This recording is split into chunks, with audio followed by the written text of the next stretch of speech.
उत्तर प्रदेश में इन दिनों सियासत गर्म है और हो भी क्यों ना, कुछ वक्त में विधानसभा चुनाव जो हैं, सभी पार्टियां जोड़ तोड़ की कवायद में लगी हैं।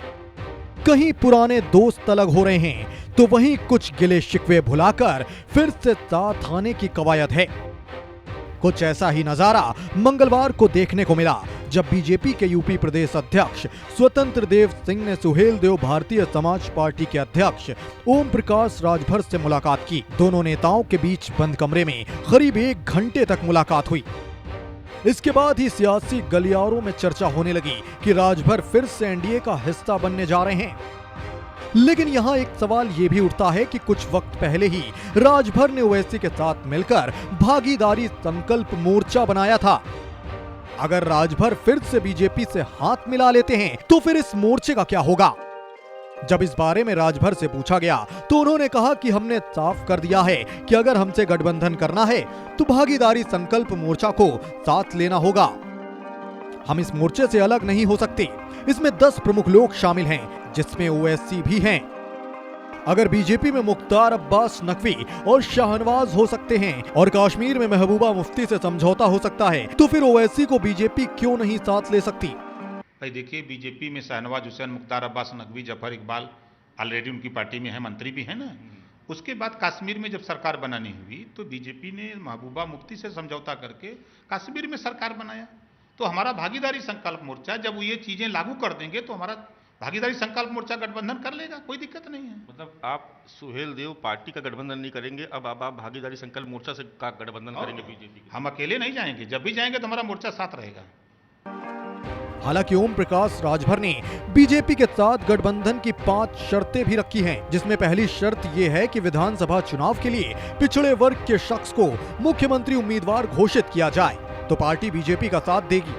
देश में जातिवार जनगणना, कौन कौन सी जाति कितनी कितनी आबादी है, इसका अलग जातिवार जनगणना भाजपा केंद्र प्रदेश में सरकार करा ले। 9 प्रदेशों में पिछड़ी जाति का 27% आरक्षण बांट के दिया जा रहा है, इसको लागू कर दे। प्रदेश में एक समान शिक्षा, अनिवार्य शिक्षा, फ्री शिक्षा कर दे। घरेलू बिजली का बिल माफ कर दे। गरीबों का इलाज फ्री में करे, कानून बना दे। और 33% महिलाओं का जो आरक्षण विचाराधीन है लोकसभा में, उसको लागू कर दे। और उत्तर प्रदेश में बिहार, गुजरात, पांडिचेरी की तरह शराबबंदी, पूर्ण शराबबंदी कर दे।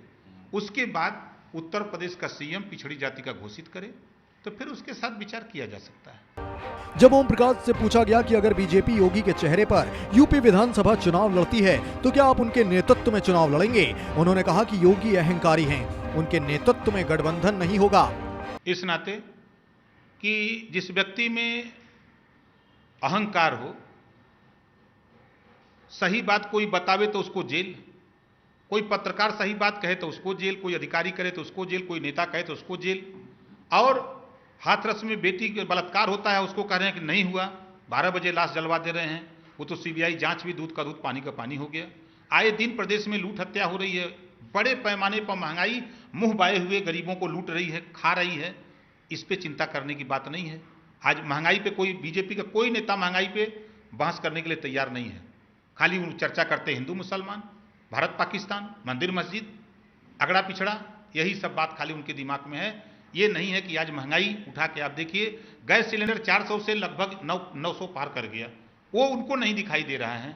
बता दें कि राजभर ने पहले बीजेपी के साथ गठबंधन की संभावना से इनकार किया था और दावा किया था कि उनकी पार्टी ही अगले साल चुनावों में बीजेपी को नेस्तनाबूद कर देगी। राजभर ने हालांकि बाद में सत्ताधारी दल के साथ गठबंधन की संभावना को खारिज नहीं किया। वहीं 2017 के विधानसभा चुनाव में बीजेपी के साथ ही रहे ओम प्रकाश राजभर से दोबारा गठबंधन को लेकर बीजेपी अभी नफा नुकसान को तौल रही है। चूंकि बीजेपी विरोधी बयानों की वजह से ही राजभर मई 2019 में सरकार से बाहर किए गए थे। इस वजह से पार्टी जल्दबाजी में कोई फैसला नहीं करना चाहती।